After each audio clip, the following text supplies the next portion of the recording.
জামাত ইসলামীর অঙ্গ সংগঠন, যদিও সরাসরি জামাতের নামে করেনি, কিন্তু তাদের অঙ্গ সংগঠন পয়লা বৈশাখ পালন করেছে।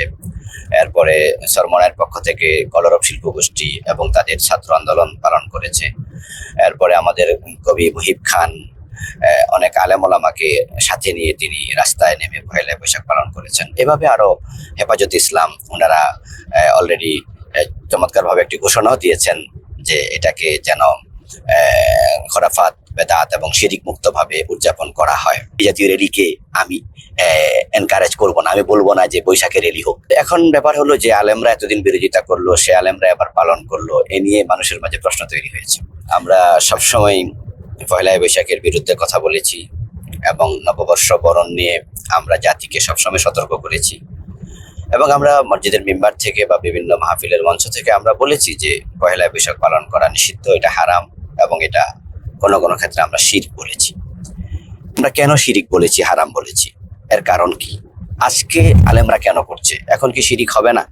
এখন কি হারাম হবে না? তার উত্তর কি? ব্যাপারটিকে আমরা একটু ক্লারিফাই করতে চাই। আমি আশা করছি আপনি মনোযোগ দিয়ে শুনবেন, তারপরে মন্তব্য করবেন, কারণ না বুঝে মন্তব্য হলে অনেক সময় ভুল হয়। আমাদের পহেলা বৈশাখটা এটা কিন্তু ইসলামী সংস্কৃতি নয়, এটা ইবাদতের অংশ না, এটা শরিয়ার অংশ না, এটাকে সওয়াবের জন্য করে না। এবং এটা আমাদের বাংলাদেশে যারা করছে তারাও কে শরীয়ত মনে করে, কোনোদিন করেও নি। এটা করেছে আঞ্চলিক সংস্কৃতি উৎসব, এটা এই দেশের নববর্ষ যারা বাংলা ভাষাভাষী আমাদের। এখন বাংলা ভাষাভাষী নববর্ষ পহেলা উৎসব পালন করা এটা হারাম হবে কেন, শিরিক হবে কেন? এটা তো আঞ্চলিক একটা বিষয়। এটাকে আমরা কেন শিরিক বলেছি, হারাম বলেছি, এর কারণ কি? আজকে আলেমরা কেন করছে? এখন কি শিরিক হবে না? এখন কি হারাম হবে না? তার উত্তর কি? ব্যাপারটা ছিল যে আসলে আমরা জানি যে বাংলা নববর্ষ এটা চালু হয়েছিল সম্রাট আকবরের সময়। তো তিনি তো কাফের ছিলেন না, হিন্দু ছিলেন না, তিনি মুসলমানের সন্তান ছিলেন। নববর্ষ তখন শুরু হয় বা বাংলা বর্ষ তখন থেকে শুরু হয়। পরবর্তীতে লোকজন হয়তো এটা বর্ষ পালন করছে। এখন মুসলমান থেকে আবিষ্কৃত হয় বাংলা সন, কিন্তু এটা কিডন্যাপ হয়ে গিয়েছিল, এটাকে হিন্দুরা নিয়ে গিয়েছিল। যে আমাদের বাংলাদেশে আপনারা লক্ষ্য করবেন, যখন থেকে পয়লা বৈশাখ পালন শুরু হয়েছে তখন থেকে কিন্তু দেখা গেছে যে এদেশের যারা নাস্তিক এবং যারা ধর্মবিরোধী তারা এটাকে হিন্দুয়ানি রূপ দিয়ে দিয়েছে। আমাদের চারুকলা থেকে বের হতো হিন্দুদের বিভিন্ন দেবতার বাহন কাঁধে নিয়ে, এটার নাম দিয়েছে মঙ্গল শোভাযাত্রা। ছায়ানট তারা সকালবেলায় রমনার বটমূলে এসো হে বৈশাখ এসো এসো এই গান দিয়ে শুরু করত। এখানে আমরা কিসের শিরিক পাই, কিসের হারাম পাই? মূল কথাটা কিন্তু এখানে যে হিন্দুদের কিছু ধর্ম বিশ্বাস আছে, তারা আমাদের পহেলা বৈশাখটাকে তাদের ধর্ম বিশ্বাসের মোড়কে রূপ দিয়ে দিয়েছিল। এটা কিন্তু হিন্দুদের উৎসব না, এটা ছিল বাঙালি বাংলা ভাষাভাষীদের নববর্ষের উৎসব। কিন্তু এটা হিন্দুরা হিন্দুয়ানি প্রথায় কিডন্যাপ করেছে নাস্তিকেরা। চারুকলাওয়ালারা কি করলো যে তারা হিন্দুদের দেবতার বাহন পেঁচা, কুমির, হাতি এগুলো কাঁধে নিয়ে তারা বের হতো এবং বের হওয়ার সময় এটার নাম দিয়েছে মঙ্গল শোভাযাত্রা, যে এগুলা করলে মঙ্গল হবে। মঙ্গল অমঙ্গল কি হিন্দুদের এই বাহনের সাথে জড়িত? আমরা মুসলমানেরা কেন হিন্দুদের দেবতার বাহন কাঁধে নেব? হিন্দুদের দেবতা তারা নাকি হাতিতে করে দুনিয়াতে নামে, গজে চড়ে দুনিয়া নামলে দান বেশি হয়। তাদের আরেক দেবতা কুমিরে চড়ে নামে, স্বর্গ থেকে মর্তে আসে তাদের আরেক দেবতা, সেটা আপনার হাতির পিঠে করে, কেউ বানরের পিঠে করে, কেউ পেঁচার পিঠে করে নেমে আসে। এগুলো মুসলমানদের কাছে তারা চাপিয়ে দিয়েছে। এই ধর্মবিশ্বাসটা শিরিক, অথচ মুসলমানের সন্তান কাঁধে নিয়ে এটা তারা শোভাযাত্রা করছে। আবার এর সাথে মঙ্গলকে জড়িয়ে দিয়েছে। আমরা জানি মঙ্গল অমঙ্গলের মালিক আল্লাহ। এই নববর্ষের শোভাযাত্রার সাথে এই পেঁচা কাঁধে নেওয়ার সাথে মঙ্গলের কোনো সম্পর্ক নেই, কিন্তু এটা তারা ঢুকিয়ে দিয়েছিল। এই জন্য আমরা বলেছি এটা শিরিক, এটা করা যাবে না।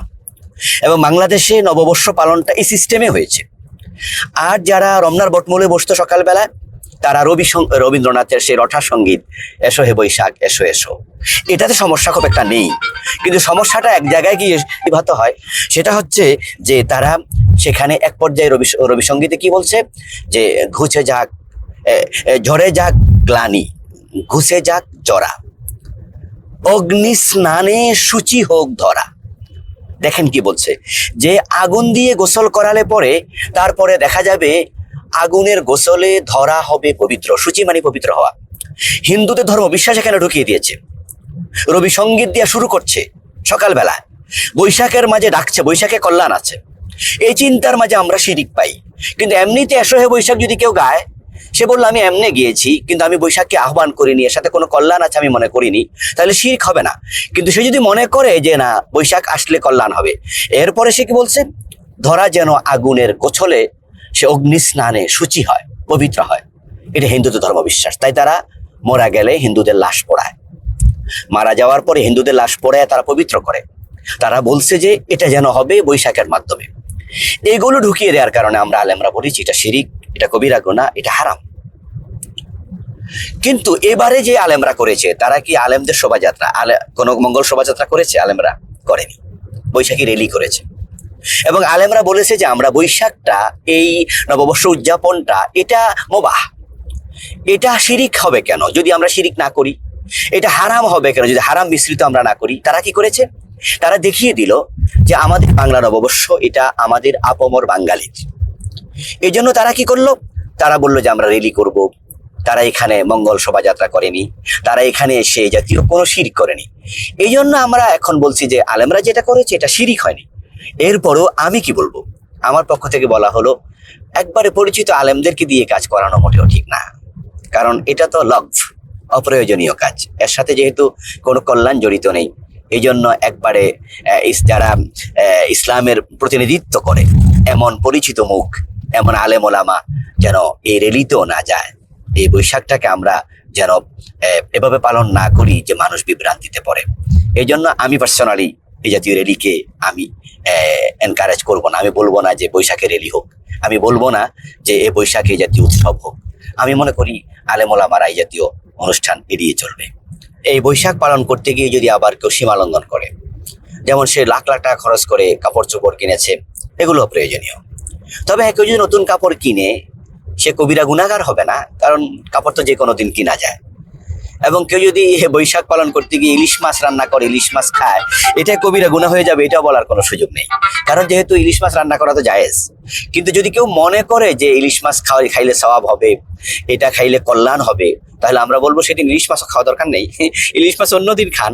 কিন্তু কেউ যদি নর্মাল মনে করে যে না এটা পান্তা ইলিশ খেলাম, এটাতে কোনো কল্যাণের সাথে কোনো সম্পর্ক নেই, এমনিতে বাঙালির একটা উৎসব হিসাবে খেলাম, বাংলা ভাষাভাষী হিসাবে খেলাম, তাহলে আমরা শক্তভাবে হারাম ফতুয়া দেবো, কবিরা গুনাহ বলবো, এটা নয়। কিন্তু আমরা আগে কেন কবিরা গুনাহ বলেছি আমি এটা ক্লারিফাই করলাম। আমি বলেছি যে এটা হারাম আমরা বলেছি যদি সেখানে হুরমতের কোনো কাজ করে, বেপরদা হয়, বেহায়াপনা হয়, সেখানে শিরকের দিকে ধাবিত হয়, এমন কোনো কাজ করে, এটা শিরকও হবে। কিন্তু এসব তো বর্জন করা হয়েছে। এবারে আলেম ওলামারা দেখিয়েছে যে জাতীয় পেঁচা ছাড়া, মঙ্গল শোভাযাত্রা ছাড়াও রেলি করা যায়। এই জন্য এটাকে কবিরা গুনাহ আমরা বলছি না, এটাকে আমরা হারাম বলছি না। তবে আমি যেটা কিছুক্ষণ আগে বললাম, এখনো বলছি যে পরিচিত আলেমরা এটা এড়িয়ে চলবে। আসসালামু আলাইকুম রহমতুল্লাহ।